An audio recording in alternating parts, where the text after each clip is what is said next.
Nasabat ang 102,000 pesos halaga ng shabu mula sa dalawang naarestong high-value individual sa isinagawang checkpoint operation ng Datu Udin Sinsuat Municipal Police Station sa poblasyon Dalican, Datu Udin Sinsuat, Maguindanao del Norte. Nito lamang ika-22 ng Hulyo taong kasalukuyan. Kinilala ni Police Captain Sammy A. Paning, Deputy Chief of Police for Operation ng 2 MPS ang mga sospek na sina alias Fayas, 58 anyos at alias Cheva, 49 anyos na pawang residente ng Barangay Sarabia, Coronadal City.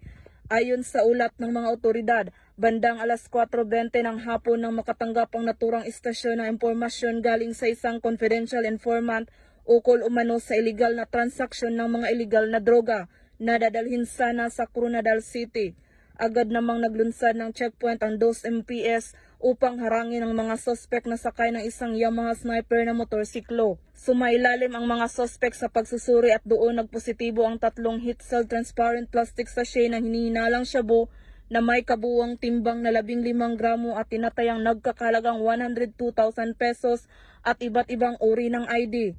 Kasalukuyang nasa kustudiya ng 2 MPS ang mga sospek kasama ang nakumpiskang ebidensya at posibleng mahaharap sa kasong paglabag sa RA 9165 o Comprehensive Dangerous Drugs Act of 2002. Ang matagumpay na operasyon na ito ay bahagi ng pinaigting na kampanya ng pamahalaan laban sa iligal na droga upang masiguro ang kaligtasan at kapayapaan sa mga komunidad ng Bangsamoro Region. Mula rito sa rehiyon ng Bangsamoro, ako ang inyong PNN correspondent, Patrolwoman Maricris Algabre, alagad ng batas, tagataguyod ng Balitang Pulis.